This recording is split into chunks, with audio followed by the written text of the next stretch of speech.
ഇങ്ങനൊരു അവസരം എനിക്ക് ഒരുക്കി തന്ന എൻ്റെ അമ്മ മാതാവിനോട് ഞാൻ ഒരുപാട് നന്ദി അറിയിക്കുകയാണ്. ഇന്ന് ഈ അൾത്താരയുടെ മുന്നിൽ ഇങ്ങനെ എനിക്കൊരു അവസരം തരുമെന്ന് ഞാൻ ഒരിക്കലും പ്രതീക്ഷിച്ചതല്ല. എങ്കിലും അമ്മ മാതാവെ ഞാൻ ആദ്യമായിട്ട് 1000 നന്ദി അർപ്പിക്കുകയാണ്. എൻ്റെ പേര് ജാൻസി എന്നാണ്. ഞാൻ വരുന്നത് വയനാട്ടിൽ നിന്നാണ്. എൻ്റെ മോൻ പഠിക്കുവാനായിട്ട് UK അവന് ഒരു ആപ്ലിക്കേഷൻ അപേക്ഷ അയച്ചിരുന്നു.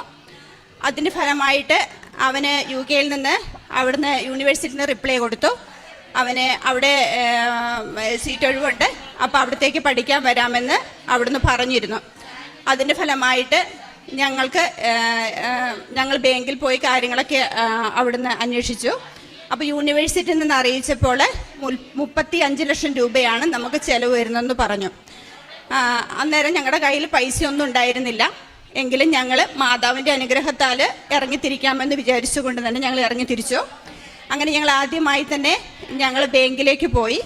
അവിടെ ചെന്നപ്പോൾ ആദ്യം ഞങ്ങളോട് പറഞ്ഞു, നിങ്ങൾ പ്രോപ്പർട്ടി കാര്യങ്ങളൊക്കെ കൊണ്ടുവരിക, കുറച്ച് പേപ്പേഴ്സ് കാര്യങ്ങളൊക്കെ ഞങ്ങൾക്ക് എഴുതി തന്നു. അതിന് പ്രകാരം ഞങ്ങൾ അവിടെ പോയി.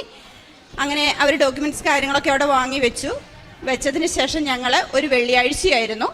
അന്ന് ഞങ്ങൾ തിരിച്ച് വീട്ടിലേക്ക് വരുന്ന വഴിക്ക് അവിടുന്ന് ഞങ്ങളെ മാനേജർ വിളിച്ചു.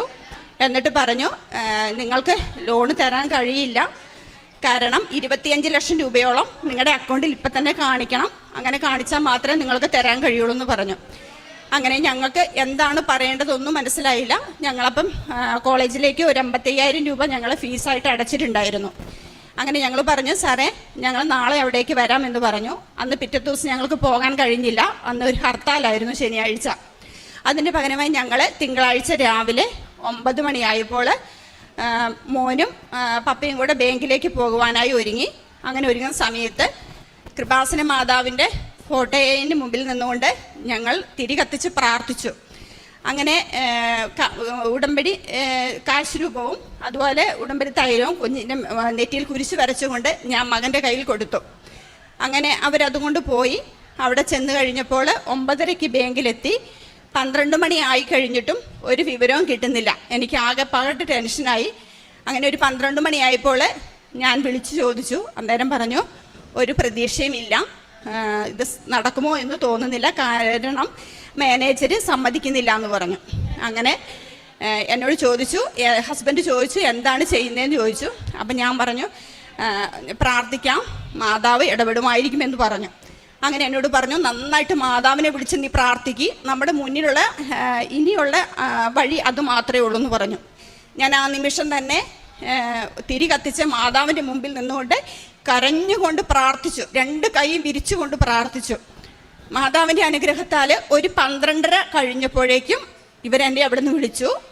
അവിടുന്ന് ലോണ് എങ്ങനെയാണ് സാധിച്ചതെന്നറിയില്ല, മാനേജർ ലോണ് ശരിയാക്കി തരാമെന്ന് പറഞ്ഞു. എനിക്ക് എന്താണ് പറയേണ്ടതെന്നറിയില്ല. അങ്ങനെ ഇവരിവിടെ തിരിച്ചു വന്നു. അങ്ങനെ ഓരോ ദിവസങ്ങളിലും പോകുന്തോറും ഞങ്ങൾക്ക് തടസ്സങ്ങൾ മാത്രമേ ഉണ്ടായിരുന്നുള്ളൂ. എവിടെ പോയാലും ഇവിടെ നിന്ന് വാങ്ങിയ ഒരു ജപമാല എൻ്റെ കയ്യിലുണ്ടാവുമായിരുന്നു. വീട്ടിലായാലും യാത്രയിലായാലും എവിടെ പോയാലും ഞങ്ങളുടെ രക്ഷ എന്ന് പറയുന്നത് അതുമാത്രമായിരുന്നു. അതുപോലെ എല്ലാ ദിവസവും രാവിലെ 7 മണിക്ക് ദിവ്യബലിയിൽ പങ്കെടുക്കുന്ന ഒരു വ്യക്തിയായിരുന്നു ഞാൻ.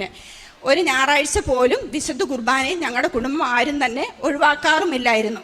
അതുപോലെ കൃത്യം 7:30 ആകുമ്പോഴേക്കും തന്നെ ഞാനും ഹസ്ബൻഡും 2 മക്കളും വിശുദ്ധ ഞങ്ങളുടെ വീട്ടിലെ കുടുംബ പ്രാർത്ഥന ജപമാല മുടക്കിയിരുന്നില്ല. പക്ഷേ പ്രാർത്ഥിച്ചാൽ കിട്ടുമെന്നുള്ളതിൻ്റെ ഏറ്റവും വലിയ സാക്ഷ്യമാണ് എനിക്ക് ഇന്ന് കിട്ടിയ ഈ അനുഗ്രഹം. ഏകദേശം എല്ലാം ശരിയായി. മോൻ്റെ മെഡിക്കൽ കഴിഞ്ഞു. വിസ ഇന്ന് 2 ദിവസത്തിനുള്ളിൽ വിസ എത്തും. അതിനുശേഷം 29-ാം തീയതിയാണ് മോൻ്റെ ക്ലാസ് ആരംഭിക്കുന്നത്. ഈ മാസം തന്നെ പോകുമെന്ന് വിശ്വസിക്കുന്നു.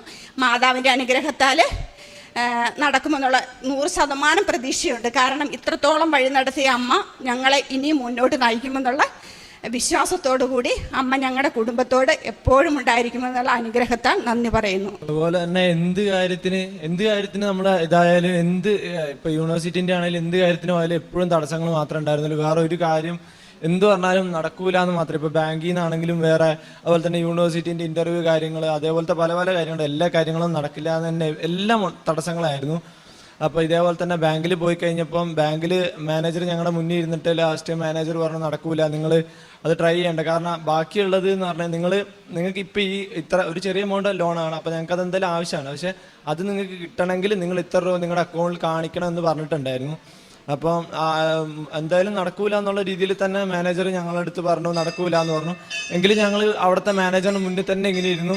പക്ഷേ മാതാവ് വന്നിങ്ങനെ പറഞ്ഞ് അങ്ങനെ പെട്ടെന്നൊരു തീരുമാനം മാറുന്ന പോലെ, കാരണം ഒരു പ്രതീക്ഷയില്ലാണ്ടിരുന്ന് പെട്ടെന്ന് മാനേജർ പറഞ്ഞു ഞാൻ ഇങ്ങനെ നോക്കട്ടെ എന്ന് പറഞ്ഞിട്ട് അതായത് മേലിലുള്ള ഒരു ഉദ്യോഗസ്ഥനോട് പറഞ്ഞ് പെട്ടെന്ന് ആ രീതിയിൽ അത് റെഡിയാകുമായിരുന്നു. കാരണം ഒട്ടും പ്രതീക്ഷയില്ല. ശരിക്കും പ്രാർത്ഥിച്ചാൽ നടക്കുമെന്ന് എനിക്കങ്ങനെ, ഞാനങ്ങനെ എല്ലാവരും ഇങ്ങനെ പറയുന്നല്ലാണ്ട് എനിക്കങ്ങനെ വിശ്വാസവും കാര്യങ്ങളും പ്രാർത്ഥിക്കും എന്നല്ലാണ്ട് എനിക്ക് അങ്ങനെ ഉണ്ടായിരുന്നില്ല. പക്ഷേ എന്ന് പറഞ്ഞു കഴിഞ്ഞാൽ പ്രാർത്ഥിച്ച് കഴിഞ്ഞാൽ നടക്കും എന്നുള്ളൊരു വിശ്വാസം എനിക്ക് ഇതിലൂടെ മാത്രമാണ് കിട്ടിയത്. ബാക്കിയെല്ലാം ഞാനിങ്ങനെ ആൾക്കാർ പറയുന്നു വിശ്വസിക്കുന്നു കിട്ടുന്നു, അല്ലാതെ ഞാൻ ഇതുവരെ എനിക്ക് വേണ്ടി അങ്ങനെ ഒന്നും നോക്കിയില്ലായിരുന്നു. പക്ഷെ പിന്നീടുള്ള ഓരോ കാര്യത്തിലും ഞാനിങ്ങനെ പ്രാർത്ഥിക്കുമ്പോൾ ഓരോ കാര്യമാണെങ്കിലും പ്രാർത്ഥിച്ച് കഴിഞ്ഞ് കഴിഞ്ഞാൽ ശരിക്കും എനിക്ക് കിട്ടിയിട്ടുണ്ട്.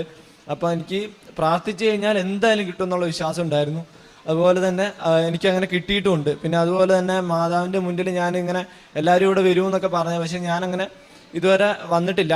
ഇതിപ്പോൾ ആദ്യമായിട്ടാണ് വരുന്നത്. അപ്പം ഞാൻ ഇതിനു മുന്നേ നേർന്നിട്ടുണ്ടായിരുന്നു. കാരണം ഞാൻ മാതാവിൻ്റെ മുന്നിൽ ആദ്യമായിട്ട് വരുന്നത് ഒരു നല്ല കാര്യത്തിന് അമ്മയുടെ മുന്നിൽ എനിക്ക് കിട്ടിയ ഒരു അനുഗ്രഹത്തിന് നന്ദി പറയാനായിരിക്കണേ എന്ന് ഞാൻ ആഗ്രഹിച്ചിട്ടുണ്ടായിരുന്നു. അപ്പോൾ അതിന് വേണ്ടിയിട്ട് ഞാൻ ഡിഗ്രീൻ്റെ എൻ്റെ ലാസ്റ്റ് 6 സെം എക്സാം, കാരണം അത് പാസ്സായിട്ടുണ്ടെങ്കിൽ ഞാൻ എക്സാം കഴിഞ്ഞ് വീട്ടിൽ വന്നിട്ട് ഇത് നോക്കി ഇതിൻ്റെ കാര്യങ്ങളൊക്കെ UK പോകണ കാര്യങ്ങളൊക്കെ നോക്കിയായിരുന്നു. പക്ഷെ പാസ്സാവുകൊണ്ട് നമുക്ക് എന്തായാലും നടക്കില്ല. അങ്ങനെ ഞാൻ ഇങ്ങനെ പ്രാർത്ഥിച്ചു. ഞാൻ പറഞ്ഞു ഞാനിങ്ങനെ അമ്മയുടെ മുന്നിൽ വരികയാണെങ്കിൽ ആദ്യമായിട്ട് വരുന്നത് എനിക്ക് കിട്ടിയ ഒരു അനുഗ്രഹത്തിന് നന്ദി പറയാനായിട്ടായിരിക്കണേ എന്ന് ഞാൻ ആഗ്രഹിച്ചിരുന്നു. അതേപോലെ തന്നെ നടന്നു. എനിക്ക് ഡിഗ്രീൻ്റെ റിസൾട്ട് കിട്ടി, ഫസ്റ്റ് ക്ലാസ് ഉണ്ടായിരുന്നു. അപ്പം ഞാൻ ആദ്യമായിട്ട് അമ്മയുടെ മുന്നിൽ വരുന്നത് ഞാൻ ആഗ്രഹിച്ച പോലെ, ഞാൻ നേർച്ച നേർന്ന പോലെ തന്നെ അമ്മയോട് നന്ദി പറയാനായിട്ടാണ് ആദ്യമായിട്ട് ഇവിടെ വന്നത്. അതെനിക്ക് നന്ദി പറയാൻ ഇവിടെ സാധിക്കുകയും ചെയ്തു. പ്രേക്ഷിത പ്രവർത്തനം എന്ന് പറഞ്ഞാൽ രോഗികളായി കിടക്കുന്നവരുടെ വീടുകളിൽ പോയി സന്ദർശിക്കാറുണ്ടായിരുന്നു. അവർക്ക് വേണ്ടതായ കാര്യങ്ങൾ ചെയ്തു കൊടുക്കാറുണ്ട്. ഇപ്പോൾ രോഗികളായിട്ട് ചിലപ്പം പ്രായമുള്ളവരാരെങ്കിലും സുഖമില്ലാതെ കിടക്കുന്നപ്പോൾ അവരെ നോക്കാനൊന്നും ആരുമില്ലാത്തവരുടെ അടുത്ത് പോയി അവർക്ക് വേണ്ട കാര്യങ്ങളൊക്കെ ചെയ്തു കൊടുക്കുന്നതൊന്നും എനിക്കൊരു മടിയുണ്ടായിരുന്നില്ല. അങ്ങനെ ഒരുപാട് കാര്യങ്ങൾ ചെയ്തിട്ടുണ്ടായിരുന്നു. പിന്നെ സഹായങ്ങൾ ചെയ്തിട്ടുണ്ട്. കാരണം നമ്മുടെ മുമ്പിൽ വന്ന് കൈ നീട്ടുന്ന ആരെയും ഞങ്ങൾക്ക് ഒത്തിരി സാമ്പത്തികമൊന്നുമില്ല എങ്കിലും ഉള്ളതിൻ്റെ ഒരു പങ്ക് ഞങ്ങൾ ഇന്ന് വരെയും എല്ലാവർക്കും കൊടുത്തു തന്നെയാണ് മുന്നോട്ട് പോകുന്നത്. അതുപോലെ ഏറ്റവും വലിയൊരു കാര്യം ഞാൻ പറഞ്ഞിരുന്നായിരുന്നു, 35 ലക്ഷം രൂപയായിരുന്നു ഞങ്ങൾക്ക് വേണ്ടിയിരുന്നത്. ഇതിലേക്ക് ഇറങ്ങിത്തിരിക്കുന്ന സമയത്ത് ഞങ്ങളുടെ കയ്യിൽ അത്രയ്ക്കും പൈസയൊന്നും ഉണ്ടായിരുന്നില്ല. പക്ഷേ എങ്ങനെയാണെന്നറിയില്ല, ഈ പറഞ്ഞ തുക മൊത്തം ഞങ്ങൾക്ക് പോകാനായപ്പോഴത്തേനും എല്ലാ പൈസയും ഞങ്ങൾക്ക് ആയി. ഇനി ഞങ്ങൾക്ക് ടിക്കറ്റ് എടുത്താൽ മാത്രം മതി. എല്ലാം അമ്മയുടെ അനുഗ്രഹം മാത്രമാണെന്ന് എനിക്ക് പറയാനുള്ളൂ. പരിശുദ്ധ അമ്മയുടെയും തിരുക്കുമാരനെയും ജീവിക്കുന്ന സാന്നിധ്യമേ അൾത്താരയിൽ ഈ അമ്മയും മകനും സാക്ഷ്യപ്പെടുത്തത് ഏറെ പ്രത്യേകിച്ച് ആ മകൻ്റെ സാക്ഷ്യമാണ്.